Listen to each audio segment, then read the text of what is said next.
Syrian and Russian government officials are, as you say, they're condemning the attack, and they're really, they have some tough words for the United States. In fact, one Syrian government official called the attack government terrorism, and then earlier today, Russia's deputy foreign minister said that it was a violation and breach of Syrian sovereignty. But U.S. officials say that this was purely a defensive measure. Now, take a look at the map. This attack happened near the al-Tanf military base in southern Syria.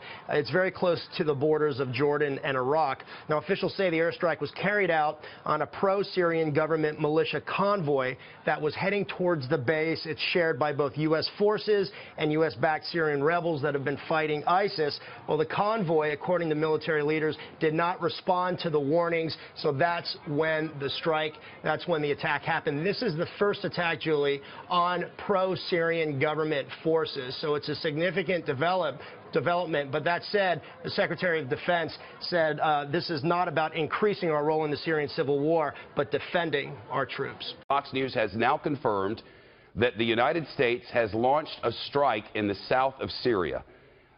It's my understanding that this was a sort of de-confliction zone, a safe space area, and that the United States forces were on the ground.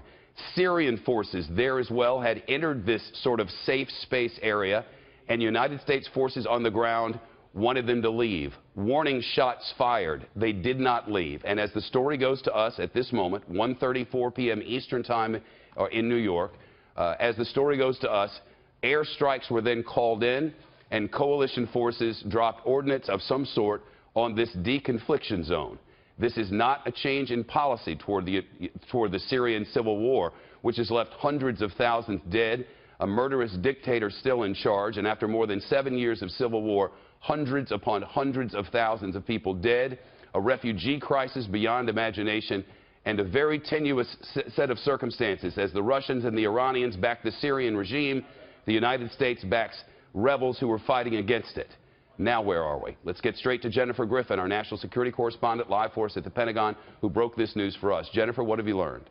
Well, Shepard, senior U.S. defense officials that I've spoken to tell me, as you've mentioned, that there is no change in policy. But what is unusual about this airstrike is it is the first time that the U.S.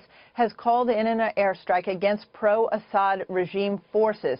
There was an accidental targeting of those pro-Syrian, pro-regime forces in Deir az-Zor not too long ago. And then, of course, there was that Tomahawk missile strike on Shayrat Air Base in the wake of the chemical weapons attack. But it is unusual, and it certainly was not something that was authorized under the rules of engagement during the last administration, during the Obama administration. The rules of engagement at that time were extremely tight.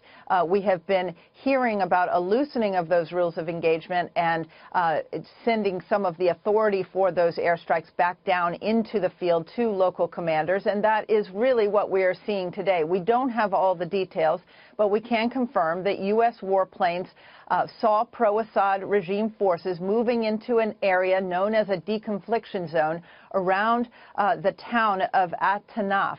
That's spelled A-T-T-N-A-F, and it's on the border with Iraq. It's in sort of eastern Syria.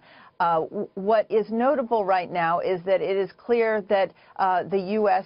is concerned that those regime forces are making moves on areas where the U.S. has likely trained forces that are gearing up for a very big fight against the ISIS capital, Raqqa. We have been reporting for weeks now that they are on the verge of beginning the operation to retake Raqqa. The U.S.-backed forces, many of them, they're known as the Syrian Defense Forces. They are trained by the U.S. They're armed by the U.S. They include some Kurdish factions, Syrian Kurdish factions, as well as Arab factions. They have essentially circled Raqqa, the ISIS de facto capital, and they have made gains. They've taken the dam on the outside of Raqqa called Tabqa in recent days. And so that is an operation that we expect to begin at any time.